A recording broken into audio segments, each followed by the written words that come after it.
Sir, പിണറായിസം അതാണല്ലോ 4ാം വാർഷികം ആഘോഷിച്ചു. പക്ഷേ ഇവരുടെ വാർഷികാഘോഷത്തിൻ്റെ ഓരോ ദേശീയപാത പിന്നെ പൊളിഞ്ഞു, ആ ഒരു കാര്യം പൊളിഞ്ഞു. പിന്നെ ഇപ്പോൾ ഓരോരോ കാര്യങ്ങൾ ഇവർ 4ാം വാർഷികം ആഘോഷിക്കുമ്പോൾ അവർ ചെയ്തിട്ടുള്ള ഓരോ കാര്യങ്ങൾ ഇല്ല അമ്പ് ചെയ്യുന്നത് പോലെ ഓരോന്ന് എഴുതപ്പോഴും പ്രതിപക്ഷം മൗനമാണ് പാലിച്ചത്. പല വാർത്തകളും പല ജനങ്ങളും നമ്മുടെ സോഷ്യൽ മീഡിയ കമൻറ്റുകളിലൊക്കെ കാണാം പ്രതിപക്ഷം മിണ്ടാതിരിക്കുക. ആ മൗനം പോലും അവർ ലാഭമായിട്ടെടുക്കുകയാണ്.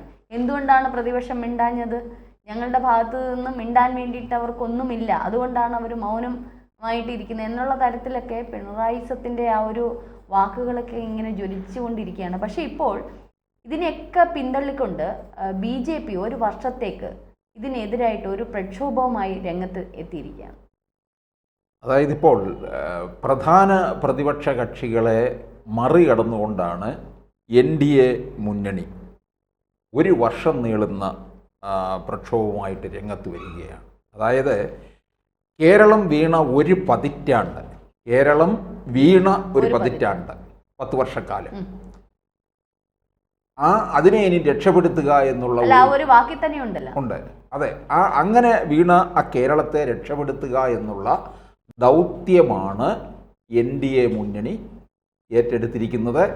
അതിൻ്റെ നേതൃത്വം നൽകുന്ന രാജീവ് ചന്ദ്രശേഖർ ഒരു വർഷത്തെ പ്രക്ഷോഭം ആരംഭിക്കാൻ പോവുകയാണ്. അത് താഴേത്തട്ട് മുതൽ പഞ്ചായത്ത് തലം മുതൽ. ഞാൻ പല വീഡിയോകളിലും പറഞ്ഞിട്ടുള്ളതാണ്, ഇവിടുത്തെ പ്രധാന പ്രതിപക്ഷമായ കോൺഗ്രസ് ഉറങ്ങുകയല്ല, സമാധിയായിരുന്നു അവർ. അത്തരത്തിലുള്ളൊരവസ്ഥയിലായിരുന്നു. ഒരു കാര്യത്തിൽ പോലും ഇവർ പ്രതിഷേധിച്ചില്ല എന്നുള്ളതാണ്. അതെ, സാർ പറഞ്ഞത് ശരിയാണ്. ഇപ്പോൾ ഈ 4ാം വാർഷിക ആഘോഷത്തിൽ അവർ ഇറക്കിയ ഒരു പത്രിക പോലെ ആ ഒരു ഇന്ന കാര്യങ്ങൾ ചെയ്തു എന്നുള്ളത് പോലെ ഇവർക്ക് ഓരോന്ന് കണക്കുകൾ സഹിതം വിവരിച്ച് അല്ലെങ്കിൽ എന്തൊക്കെയാണെന്നുള്ള കൃത്യമായിട്ട് ജനങ്ങളിലേക്ക് എത്തിക്കാമായിരുന്നു. ഒരു വാർത്താ സമ്മേളനം നടത്തിയാൽ മതി, സോഷ്യൽ മീഡിയയിലൂടെ അവർക്ക് പ്രചരിപ്പിക്കാം, അല്ലെങ്കിൽ ഈ പറഞ്ഞ മാധ്യമങ്ങളുടെ മുമ്പിൽ അവർക്ക് പറയാം. അപ്പം അതുപോലും അവർ ചെയ്തില്ല എന്നുള്ളതാണ്. ഇപ്പം ദേശീയപാത വികസനം അത് 8 നിലയിൽ പൊട്ടി, അവിടുന്ന് തന്നെ അവർക്ക് തുടങ്ങാം അല്ലേ? പ്രതിപക്ഷത്തിന് ചൂണ്ടിക്കാണിക്കാൻ നിരവധി കാര്യങ്ങളുണ്ട്. നികുതിയുടെ കാര്യത്തിലായാലും, അതുപോലെ തന്നെ ആശാ വർക്കേഴ്സിൻ്റെ കാര്യത്തിലാണെങ്കിലും, പ്രവർത്തകരുടെ മുനമ്പം വിഷയമാണെങ്കിലും, വഖഫാണെങ്കിലും എടുത്തു പറയാൻ PSCയുടെ ഇത് അവർ ഇത്ര ലക്ഷം ഉദ്യോഗാർത്ഥികൾക്ക് കൊടുത്തു എന്ന് പറയുമ്പോൾ ഇപ്പുറത്ത് അത് ഈ പറഞ്ഞോണം പിണറായി സർക്കാരിൻ്റെ PSC നിയമനമൊക്കെ നമുക്ക് കണ്ടറിഞ്ഞ ഒരുപാട് കാര്യങ്ങൾ ഇതിനകത്തുണ്ട്.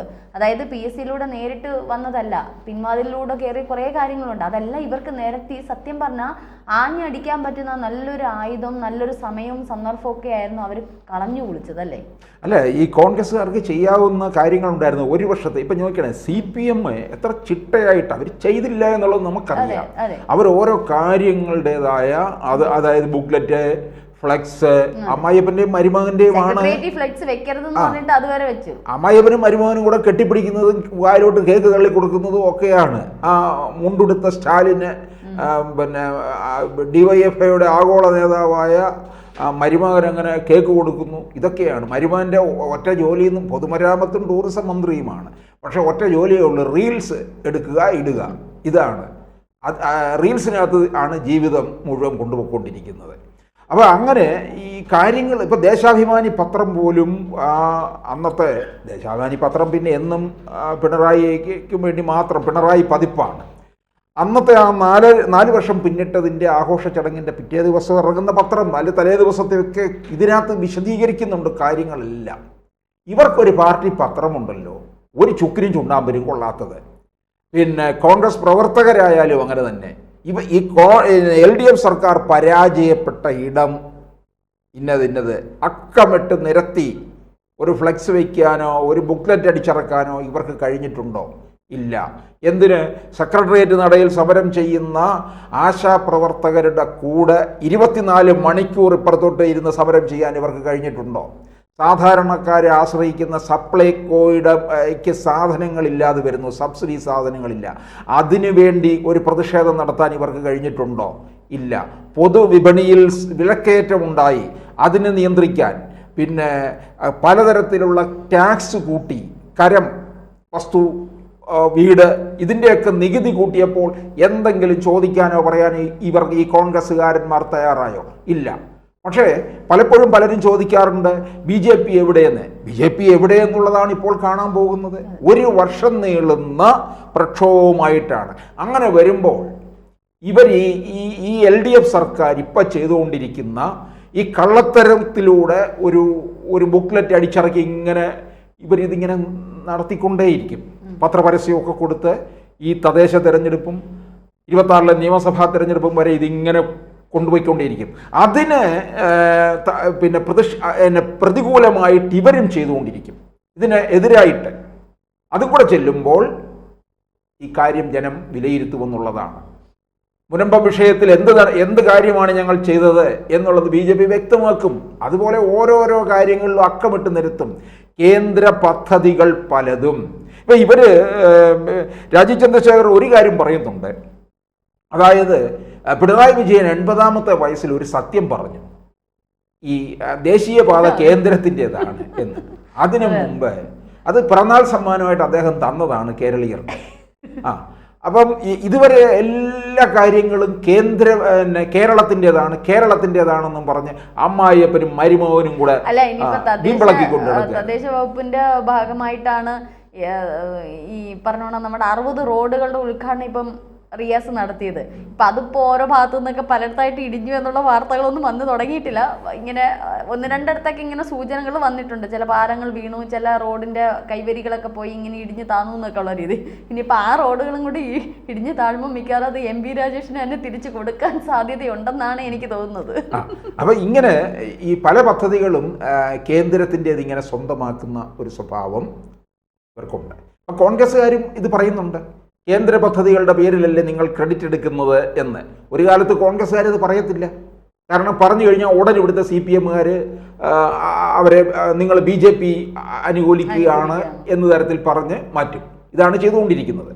അപ്പോൾ എന്തായാലും ഈ ഒരു വർഷം നീളുന്ന NDAയുടെ പ്രക്ഷോഭത്തിനെ സഹകരിക്കാനോ കൂടെ നിൽക്കാനോ കോൺഗ്രസ്സുകാർ കഴിയുമോ? കോൺഗ്രസ്സുകാർ ഒരു കാര്യത്തിനും ഒന്നും തയ്യാറാകത്തില്ലെന്നുള്ളതാണ്.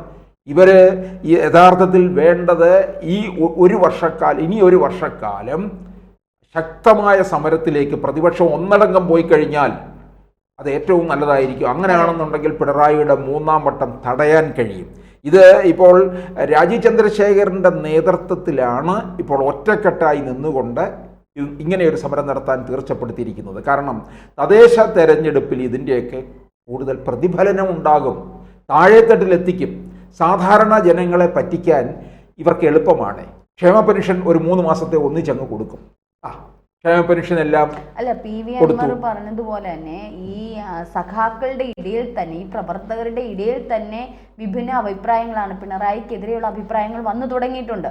ഇനിയൊരു തെരഞ്ഞെടുപ്പ് വന്നു കഴിഞ്ഞാൽ ഈ ഒരു കുടുംബത്തിന് ആരും വോട്ട് ചെയ്യില്ല. കാരണം ഇനിയൊരു 3-ാം തരംഗം കൂടി ഇതിനകത്തുള്ള CPM പാർട്ടിക്കകത്തുള്ള CPM പ്രവർത്തകർ സഹിക്കുന്നില്ല എന്നുള്ളതാണ്. പക്ഷെ ഒരാൾക്ക് പോലും ഒരു വിരൽ ചൂണ്ടാനുള്ള ധൈര്യം പോരാ. പിണറായിക്കെതിരെ വിരൽ ചൂണ്ടാൻ അവർക്ക് സാധിക്കുന്നില്ല. പക്ഷെ ഇനി ഒരു 3-ാം തരംഗം കൂടി ഈ പറയുന്ന പ്രവർത്തകർ സഹിക്കില്ല. കാരണം CPM പാർട്ടി എന്താണ്, പാർട്ടിയുടെ ആശയങ്ങൾ എന്താണ്, അല്ലെങ്കിൽ പാർട്ടി എങ്ങനെ ഇരിക്കണം എന്നുള്ളതൊക്കെ മാറ്റിക്കൊണ്ട് പിണറായി വന്നതിന് ശേഷം ഒരു കുടുംബത്തിന് വേണ്ടി, അദ്ദേഹത്തിൻ്റെ കുടുംബത്തിന് വേണ്ടി മാത്രം പ്രാധാന്യം കൊടുത്ത് ഒരു ഏകാധിപത്യ രീതിയിലേക്ക് പോകുന്നത് പാർട്ടിക്കകത്ത് തന്നെ വിഭിന്ന അഭിപ്രായങ്ങളാണ്. അപ്പോൾ ഇതെല്ലാം കൂടെ ചേരുമ്പോൾ ഒരു പക്ഷേ UDFനും BJPക്കും ഒരുപോലെ തന്നെ കയറി വരാൻ പറ്റുന്ന, UDFന് കയറി വരെ ഈ പറഞ്ഞോണം ഭരിക്കാൻ പറ്റുന്ന തരത്തിലും BJPക്ക് ഒപ്പം തന്നെ കയറി വരാൻ പറ്റുന്ന നല്ലൊരു സമയം തന്നെയാണ് ഇത്. ഇപ്പോൾ NDA ഇത്തരത്തിലുള്ള ഒരു വർഷത്തോളം ഈ ഒരു പ്രക്ഷോഭം ആരംഭിച്ച കൃത്യമായ ഒരു സമയത്ത് തന്നെയാണെന്ന് തോന്നുന്നു, അല്ലേ?